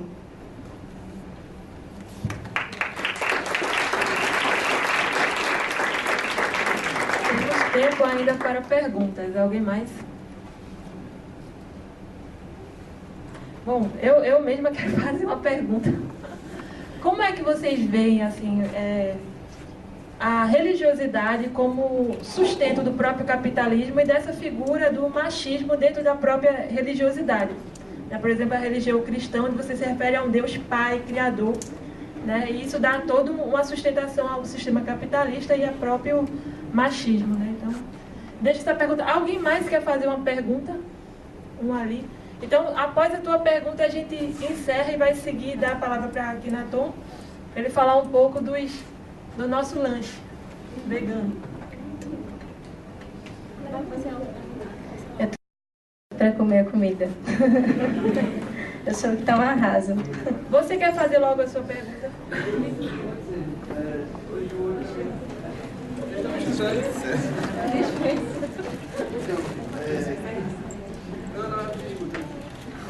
Estava pensando muito, você que conhece o meu Felipe, eu sou amigo das meninas, e a gente já conversou em outras oportunidades várias vezes. E eu não sou vegetariano, sou como carne, normalmente, e eu fiquei me refletindo sobre algumas coisas. Bom, na natureza, no dia a dia, no mundo, existem animais carnívoros, e eu confesso que eu não tenho esse debate sobre o que seria ciência, qual seria o grau de consciência que os animais têm. Eles falaram que eles sentem a dor, eu vi os vídeos que vocês gostaram, deu para perceber que eles sentem bastante, que eles sofrem bastante.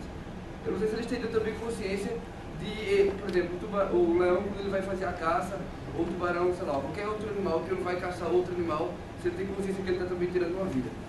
E enfim, a natureza ela é regida por essas leis. De uns se alimentam, se necessitam de comer outros, alguns animais, os carnívoros.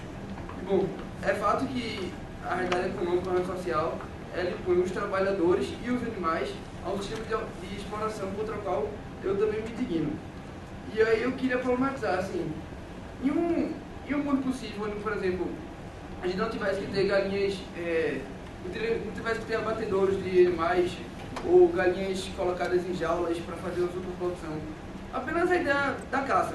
Por exemplo, assim, os animais são livres na floresta, as pessoas são livres e, tal qual o leão caça, o animal também caça. Essa liberdade não de subjugar ou de colocar um regime de escravidão, de prender e tudo mais, mas de que, tanto, da mesma forma que um animal tem uma liberdade de caçar, o ser humano também teria, em realidades econômicas bem diferentes. Era isso. Eu vou começar respondendo a pergunta. Assim, minha opinião sobre as religiões é, assim, enfim, para mim, todas as religiões, é porque é muita coisa na cabeça, todas as religiões de matriz abraâmica são absolutamente machistas, assim, todas elas têm os 2 pés, assim, no patriarcado, os 4, 5, 6, 7 e 8 pés, todos no patriarcado, assim. Então, para mim é extremamente complicado, falar sobre isso, assim, porque você lida com fé, e fé é uma parada muito doida, assim, porque as pessoas, elas tendem a achar que não é opressão, é simplesmente aquilo que elas acreditam, aquilo é fé e ponto final, ninguém pode discutir a fé. E quando a gente é feminista, assim, e tá na luta, tipo, várias vezes a gente bate nos princípios da religião, assim, porque a religião, na verdade, ela é um instrumento cultural de dominação também, ela é um instrumento de controle social. E a religião, de uma perspectiva machista, ela é uma arma extremamente poderosa em manutenção do patriarcado. Então, quando você vai falar tipo de temas assim mais emblemáticos como legalização do aborto, não sei o que lá, necessariamente você esbarra sempre nessa galera das religiões abraâmicas, assim, especificamente aqui na cultura ocidental. E aí é sempre muito complicado, assim, porque você vê, às vezes, mulheres que se reivindicam feministas com uma postura absolutamente intransigente nesse aspecto, não querem nem debater o assunto, porque questão de fé não se discute, assim. Então, minha opinião sobre isso é essa. Eu não sei nem mais o que falar, assim. Para mim, são religiões extremamente machistas e servem como manutenção e sustentação das estruturas também, do patriarcado, enfim. Era isso. Vou tentar aqui responder a pergunta de Spencer, né? Enfim, vou colocar também algumas coisas. É porque a gente parte do pressuposto que, enfim, é um evento da SVB, mas também tem que falar certos aspectos basilares da questão do especismo, etc. O que é especismo, né? Especismo é justamente você discriminar aquele animal pelo simples fato dele ser um animal. É um animal e eu vou discriminar ele. Por quê? Não, é um animal. Ah, porque tem pelo. Sim, tem pelo, tem 4 patas. Aí você vai, sei lá, você tem as justificativas mais bizarras possíveis. Machismo, você discrimina a mulher simplesmente pelo fato dela ser mulher. Aí você cria várias justificativas, sexo frágil, não sei o que, etc, etc. Racismo é a mesma forma. Então, assim, especismo é você discriminar aquele animal pelo simples fato dele ser animal e ponto. Não tem nenhuma justificativa plausível e racional para isso. Por quê? Porque se você for dizer que não, mas o animal não fala. Ah, tá bom, mudos também devem ser tratados como os animais. Não, mas o animal tem um desenvolvimento mental menor. Ah, certo, doentes mentais, então também merecem morrer para nós vamos comer doentes mentais, bebês também, etc. Não é isso, né? E com relação à consciência dos animais, acho que foi, não sei se foi esse ano, foi ano passado, enfim, que cientistas da Universidade de Cambridge, na Inglaterra, lançaram um manifesto pela consciência dos animais. Os animais têm consciência. Níveis e níveis. Isso aí são níveis, mas tem consciência e tem consciência de si e de sentir dor, que é a senciência. Sabe que os processos que ocorrem nele de angústia, de aflição, de sentimentos, etc., querem viver, querem ser dono dos seus próprios corpos e tem essa senciência. Tem isso na questão da senciência. Com relação a comer carne. Comer carne é uma escolha para nós. Nós podemos comer carne, nós podemos comer vegetais. Comer carne é uma escolha, como tantas outras escolhas que nós fazemos. E aqui eu quero enfatizar que comer carne é um ato político. Porque tudo que nós fazemos é político, porque nós somos sujeitos políticos. Porque nós temos responsabilidade, porque nós lidamos com o outro e não há ato neutro. Isso é uma coisa que a gente fala muito, né, Spencer? Em toda a nossa militância. Nada é neutro, nada do que é humano é neutro. Então comer também é um ato político. Tanto da perspectiva econômica, porque você vai estar na questão das indústrias, etc, etc, quanto da perspectiva de você ver que você está matando aquele animal sem necessidade, porque você não precisa. Pela saúde, você não precisa comer animal. Você tem, você pode digerir. E também nessa questão de você ter essa possibilidade de comer, há vários riscos de saúde, etc, que mostram que também há pesquisas. Gary Walsh, num vídeo dele bem famoso na internet, ele diz que para cada pesquisa que você me der, dizendo que você não tem que comer animal, eu dou 2 dizendo que não tem que comer. Ele tem 2, né? O dobro. Então, assim, há pesquisas dizendo que o ser humano não é feito para comer animais. Mas digamos que seja que possa também.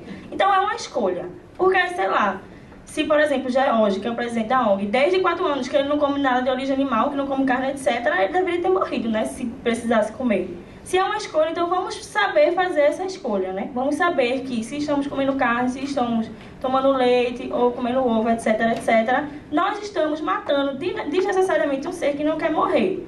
Nós estamos infligindo dor desnecessariamente a um ser que quer ser dono de sua própria vida, que não quer ser objeto de ninguém, que quer ser sujeito de direito, que quer simplesmente ter o poder sobre o seu corpo, quer viver sem ter que ser objeto de outra espécie, sem ter que ser objeto de um ser humano.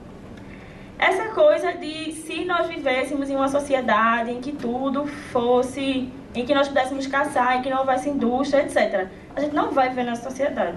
Eu acho essa pergunta, muita gente faz essa pergunta justamente assim, né? É porque nessas perguntas que são feitas há algumas contradições, de tipo, querer negar o naturalismo, querer voltar ao naturalismo, etc. Eu acho que é meio impossível a gente voltar a viver de caça, de pesca, numa tribo, etc., dado o nível que nós chegamos, assim.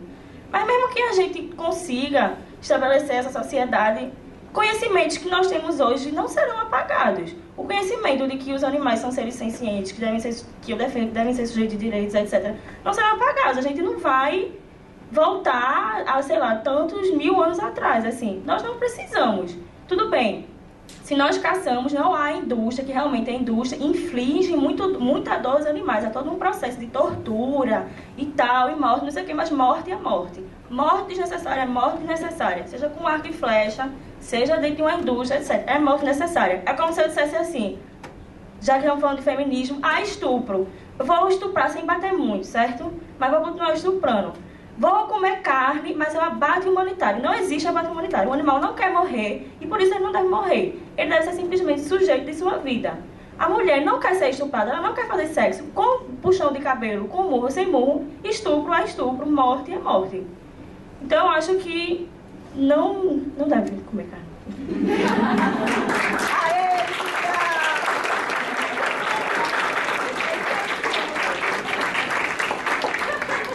Bom, quero mais uma vez agradecer a Camila e a Juliana pela brilhante explanação, muito boa.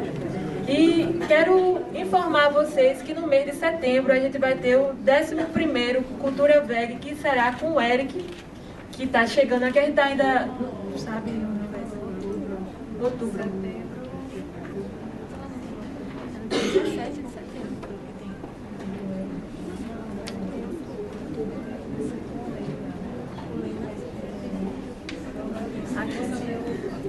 Bom, a gente vai divulgar o próximo Cultura Veg, que vai ser no dia 17 de setembro, certo? E eu quero convidar aqui o Akhenaton, da Duzati. Eu queria só dar uma aviso depois. Tá. Vai falar sobre os nossos lanches veganos aqui. Olá, gurias, tudo bom? Boa noite a todo mundo. Então, eu faço parte do coletivo do Zati, que é o coletivo hoje aqui que está responsável pelos lanches e tal. É um coletivo, queria falar um pouquinho sobre ele, né? Que é um coletivo de alimentação anti-industrial. E, enfim, por que anti-industrial, assim, né? Por que reivindicar isso, assim, né? Porque, como, infelizmente, eu perdi as coisas interessantes que vocês falaram aí. Eu cheguei tarde, mas com certeza vai bem no diálogo, né? Porque, enfim, eu acredito que a gente está vivendo numa crise, assim, né? A gente tá passando por uma época que é super comum se ter câncer, né? E, enfim, essa doença, ela vem proveniente total do estilo de vida que a gente tem, né?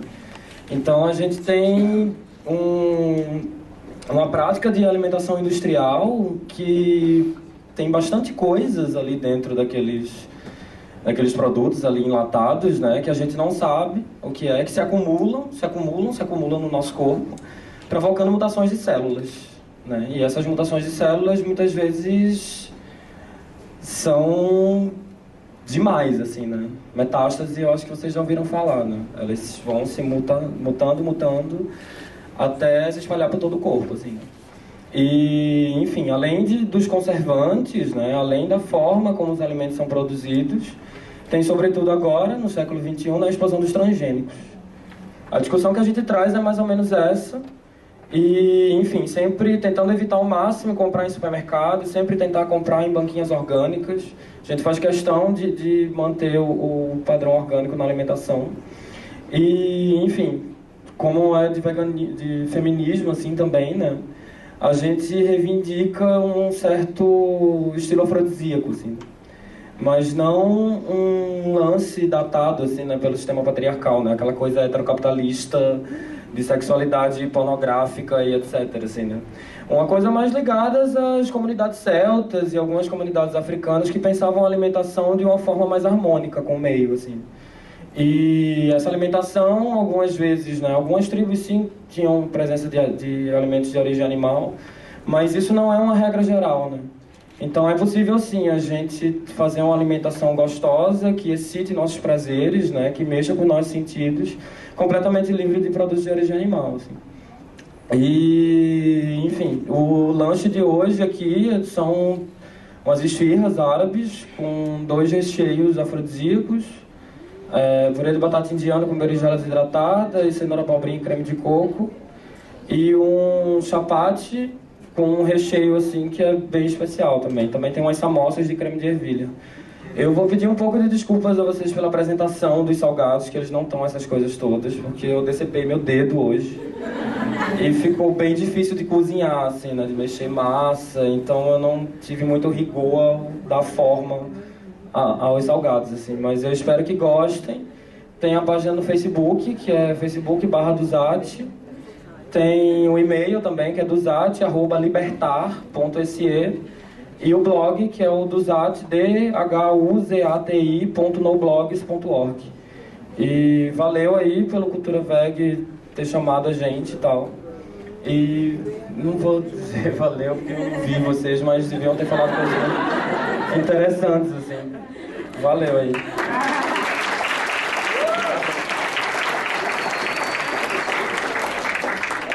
Gratidão, a gente agradece a Kenaton e vamos nos maravilhar com esses salgados. E passando a palavra agora para a Camila, eu queria agradecer mais uma vez a todos e dizer que a SVB, a Sociedade Vegetariana Brasileira, com o grupo aqui em Recife, está aberto para novos voluntários, novos sócios. É só entrar no site e fazer um contato com a gente, tá certo? Gratidão. Passando para a Camila. Gente, só um aviso rapidinho. O Vedas vai realizar, no dia 31 de agosto, às 13 horas, um protesto chamado McDia Infeliz. Esse protesto é porque, justamente, né, o McDonald's ele tem essa hipocrisia de ter toda uma cadeia alimentar pautada na exploração animal, humano, não humano, e que promove que, pelo tipo de alimentação, causa câncer, mas, ao mesmo tempo, como uma tapinha nas costas, ele ajuda entidades que legitimamente lutam contra o câncer, mas assim, não é legítima a ajuda do MEC, né? Da MEC. E aí a gente vai realizar, justamente como meio de promover, a gente tem o Vedascart, que é uma unidade móvel que tem a TV e tal, e mostra cenas de debatedores, etc. A gente vai levar para lá, para frente do McDonald's e tal, para mostrar o que é que ocorre na indústria da carne, a exploração animal, humana e não humana. E vai ter também, Tiago, feijoada, né? Uma feijoada vegana que a gente vai levar lá na McDonald's, ali em frente a Caminhão Magalhães. Qualquer coisa, você pode falar com o Tiago. Levanta aí, Tiago, que é o coordenador do Vedas aqui em Pernambuco. Aqui em Pernambuco, qualquer coisa, qualquer dúvida, pode falar com ele. E a gente tá precisando de algumas coisas, porque assim, tudo que a gente faz é com dinheiro nosso, enfim, para essa feijoada a gente tá precisando de pratinhos de plástico, talheres de plástico e 5 quilos de arroz. Se alguém pudesse disponibilizar a doar... Se alguém quiser se disponibilizar a ajudar a gente e tal, para realizar esse protesto, a ajuda vai ser muito bem-vinda e tal. Quem quiser conhecer mais do Vedas, ou quem quiser trocar uma ideia comigo sobre o que eu falei aqui, sobre o que o Ju falou, quem quiser, sei lá, enfim, se comunicar, pode mandar um e-mail para mim, camilacarvalho8@gmail.com. É porque eu queria agradecer a presença de todo mundo, agradecer pela paciência, por ter escutado, pedir desculpa, porque às vezes eu sou muito incisiva no que eu falo, posso parecer meio rude assim, mas é só uma maneira de falar, sou sempre aberta ao diálogo. E, enfim, a gente tentou exaurir o tema, mas muitas coisas não foram ditas, inevitavelmente. Sempre há algo mais a falar e sempre há algo mais a construir. E qualquer coisa, a gente tá aí. Linda!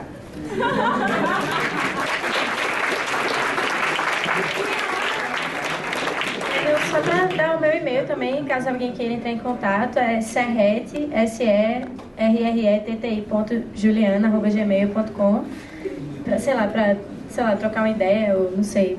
E faço minhas as palavras de Camila, assim, queria muito ter falado muito mais sobre várias outras coisas que unem os temas, ou falar dos temas em si, assim, mas não dá, e como esse é um primeiro momento, assim, eu acho que esse é o primeiro evento que eu participo que consegue linkar as duas coisas, não sei se Camila já participou de outro, mas pra mim foi inédito, assim, eu nunca nem tinha participado de um espaço desse, assim, de repente sou eu que tô aqui falando.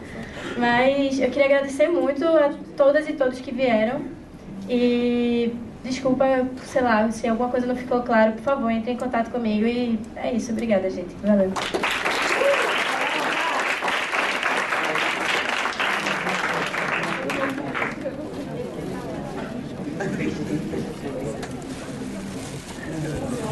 Então, galera, sobre isso que foi falado agora também, do dia do Black Game Feliz.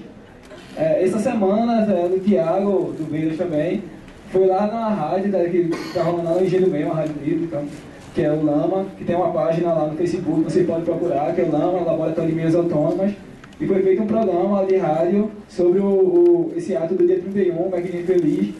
Tem 1h18 lá de minutos de musiquinhas, de coisas contra a McDonald's, motivos para você chegarem lá no ato. E sobre, enfim, essa rede toda, que o que explora não só animais, como explora também humanos, né, bastante. E, enfim, é só o Jovem do Toque, quem tiver a fim de sacar, procura lá no Facebook, Lama, Laboratório de Minhas Autônomas, e procura lá nas coisas postadas esse programinha. Obrigada a todos e o lanche está sendo servido aí fora. Muito obrigada.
Essa ressignificação ela só foi feita quando o machismo já existia, porque o sexo de 4 é só o sexo de 4. Até então é só uma opinião, é só uma posição. Todos os animais, vários animais, os animais mamíferos, sobretudo, se utilizam dessa posição. Então, na verdade, a raiz do machismo não é essa. A raiz do machismo é a propriedade privada. E por que eu estou colocando isso, né? A gente tem aqui no slide, né? O nascimento dessa instituição na sociedade está intimamente ligado à criação dos animais, bem como a dominação do sexo masculino sobre o feminino. Por quê? Porque antes, os homens eles viviam em sociedades coletivistas. Eles viviam em uma espécie de anarquismo coletivista. Assim, anarquismo não no sentido de bagunça, tá, gente? É tipo no sentido de não autoridade, no sentido de organização horizontal. E aí eles viviam nessa sociedade coletivista e todas as riquezas eram partilhadas entre si. Então, tudo que eles coletavam para comer, não tinha assim, isso aqui fui eu que coletei, sou eu que vou comer. Não era assim que se organizava. Era tudo distribuído em sociedade. E a família se organizava desse mesmo jeito. Era uma família poligâmica, né, sindiástica. Ela era organizada de uma outra forma, assim. Não existia o meu filho, existiam os nossos filhos, entendeu? Não existiam a minha mãe, existiam as minhas mães, os meus pais. Então, era uma outra forma de organização familiar. E aí, o que aconteceu? Enfim, o acúmulo, como está escrito aqui, o acúmulo individual, o acúmulo de riquezas, portanto, ele não era nem possível nem pensável na época, porque a sociedade se organizava de uma outra forma.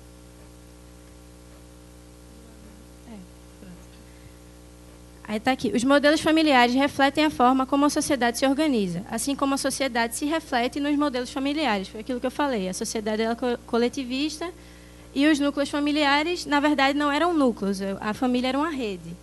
Então, isso refletia exatamente a forma como a sociedade se organizava.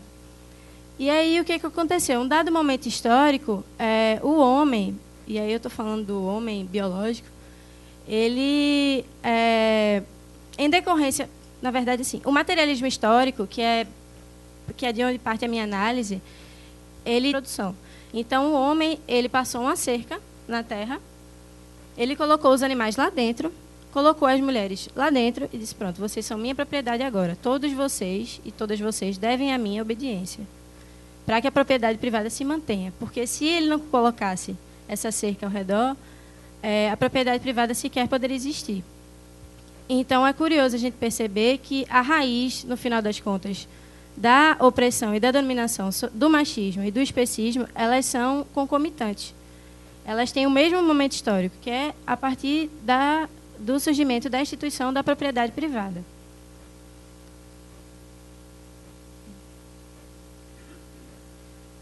O homem agora tornava-se proprietário da fonte de alimento e de trabalho. A manutenção do Instituto da Propriedade Privada só seria possível no modelo de família monogâmico, por conta da questão da fidelidade. E aí, com o surgimento da propriedade privada, o homem sente a necessidade de assegurar a paternidade sobre seus filhos biológicos para que esses possam herdar o patrimônio do pai. A mulher, assim como os animais não humanos, passa a ser vista também como propriedade do homem, que lhe deve obediência e fidelidade enquanto este detém o poder sobre sua vida, sobre sua morte e sobre sua liberdade.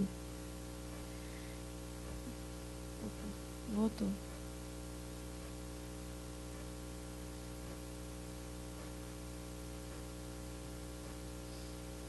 Bom, aqui tem um fragmento de um livro que o nome é A Origem da Família, As Origens da Família da Propriedade Privada do Estado, que fala assim: a mulher foi degradada, convertida em servidora, em escrava do prazer do homem e em um mero instrumento de reprodução. Esse rebaixamento da condição da mulher, tal como aparece abertamente, sobretudo entre os gregos em tempos heróicos e mais ainda em tempos clássicos, tem sido gradualmente retocado, dissimulado e, em alguns lugares, até revestido de formas mais suaves, mas de modo algum eliminado. Por que eu estou falando isso? Assim, é só uma provocação, porque a gente ouve muito que esse negócio de feminismo já foi superado, que machismo não existe mais, etc. e tal, quando, na verdade, para a gente romper com essas estruturas, a gente precisa muito mais do que uma reforma ou muito mais do que uma maquiagem. Assim. A gente precisa cavar mais fundo, precisa mudar as estruturas de fato. Diz que, assim, num dado momento histórico, o homem ele começou a perceber que ele exercia um trabalho no sentido de ele transformava a natureza. Ele tinha mais contato com a natureza, assim, no sentido de transformação do que a mulher, porque a mulher, em decorrência da sociedade ser coletivista, etc. e tal, ela vivia em várias... Assim, ela ficava grávida muitas vezes, entendeu? Então, ela tinha que passar pela gestação e tal, e em decorrência de tudo isso, ela passava períodos mais afastados da produção de trabalho compreendida como transformação da natureza, tipo de coletar, de transformar aquilo em comida, de subir uma cerca, e etc. e tal. Mas, até então, na sociedade coletivista, isso não era um problema, isso era apenas uma função, assim, sei lá, ela não era exatamente um problema, assim, cada um vivia do seu jeito e tudo era compartilhado por todo mundo. Não existia hierarquia nas funções. E aí o homem começou a hierarquizar a função do trabalho. Ele pensava, pô, eu me esforço aqui, então eu tenho direito a isso, isso aqui é meu. A partir daí surgiu a noção de propriedade privada, quando o homem ele pegou os animais que antes ele saía para caçar, colocou dentro de uma cerca e disse, esses animais aqui são meus. Só que para ele manter essa instituição da propriedade privada, os animais enquanto deles, ele precisava de uma outra instituição, que seria a família monogâmica. Por quê? Porque a monogamia, ela transforma a família sindiástica no sentido de... A família sindiástica, que é a família coletiva pré-monogâmica, ela transforma no sentido de que a mulher, para ele manter a propriedade privada, ele teria que saber quem são os filhos dele. Então, a mulher, ela deveria ter fidelidade a ele. E aí, o que aconteceu? A fase monogâmica, enfim, eu vou ler um pouquinho aqui. A fase monogâmica, propriamente dita, é decorrente da domesticação dos animais, porque o homem agora não precisava mais caçar. Agora ele poderia ter sob seu domínio as manadas dos cavalos, dos camelos, dos bois, carneiros, porcos, cabras, etc. E aí, com tal experiência na criação de animais e no cultivo agrícola, o trabalho fora dividido entre a família, cabendo ao homem prover os alimentos, assim como garantir a propriedade não só dos animais e plantas, mas também dos meios de produção. Quando eu pensei no jeito que eu vou falar e quando eu organizei as ideias, foi mais ou menos pensando no público vegetariano em si, que nunca teve contato com o discurso feminista. Então, para a gente poder debater um pouco e aprofundar um pouco os questionamentos que Camila vai colocar, a gente precisa ter muito claro o que é feminismo, porque eu parto do pressuposto que se a pessoa é vegetariana, ela já sabe por que é. Então, a parte da ciência e tudo isso seria um debate que aqui, na minha fala, já estariam superados. Então, para começar, por uma questão de responsabilidade mesmo com a causa, com o feminismo em si, eu queria pedir licença para vocês, porque eu vou abordar especificamente os critérios biológicos que fizeram com que o machismo sobreviesse, porque existe o feminismo, na verdade, a opressão do machismo, ela não se resume só à opressão por fatores biológicos, né? A gente tem uma série de outras gamas de opressão que decorrem desse mesmo viés, que não necessariamente se atenham só ao viés biológico em si. A gente tem opressão por diferenciação de identidade de gênero, de orientação sexual, enfim, todas essas são abarcadas pelo machismo e são decorrências dele. Então, o que eu vou abordar aqui hoje, basicamente, é a dicotomização pelo critério biológico, né, que foi, acho que, a primeira dicotomização feita e, como Judith Butler coloca, por uma questão de inteligibilidade. Para tornar os seres inteligíveis, se dividiram entre machos e fêmeas. E, a partir de então, surgiu tudo isso. Mas eu não vou entrar em teoria queer aqui, porque senão não vai dar. O que eu queria começar dizendo é o seguinte. É bem comum...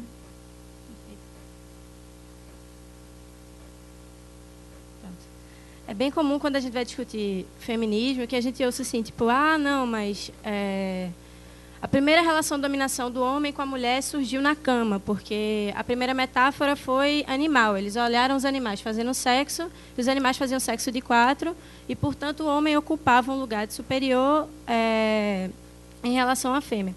E, na verdade,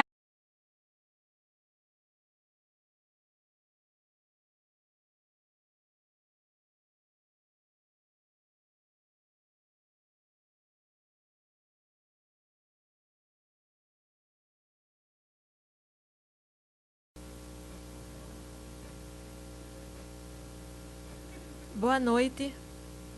Boa noite. Boa noite a todas e todos. Estamos aqui hoje no 10º Cultura VEG. Hoje a gente vai falar um pouco da relação do veganismo e do feminismo, certo?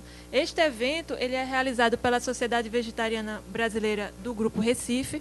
Tá? Sintam-se à vontade, alguns já conhecem, mas sintam-se à vontade para colaborar, para se tornarem voluntários, sócios.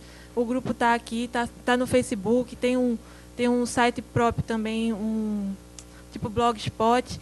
Então, sintam-se à vontade para procurar e, se quiserem colaborar, serão muito bem-vindos. Bom, a gente vai ter agora 1 hora de palestra, tá? E depois a gente abre para o debate. Após o debate, será oferecido um lanche vegano pela Duzat Cozinhas do Mundo, que está oferecendo esse lanche gratuitamente aqui para a gente após o debate, certo? Bom, o título da palestra é Ser de Quem Eu Sou, Feminismo e Veganismo na Desconstrução das Relações de Poder sobre os Corpos. A primeira palestrante de hoje é a Juliana Serrete, que é feminista e vegetariana, militante e articuladora de movimentos feministas. Logo após a fala de Juliana, a gente vai escutar a Camila Carvalho, também feminista e vegana e ativista da ONG Vedas. Tá? Cada uma tem meia hora para fazer sua palestra e depois a gente abre para o debate. Boa palestra a todos. Oi, gente. Eu sou Juliana. E, bom, antes de mais nada, eu queria explicar, assim, mais ou menos o que eu vou falar, porque, na verdade, a minha fala ela vai servir de pano de fundo para os questionamentos que Camila vai fazer posteriormente. E o público, assim,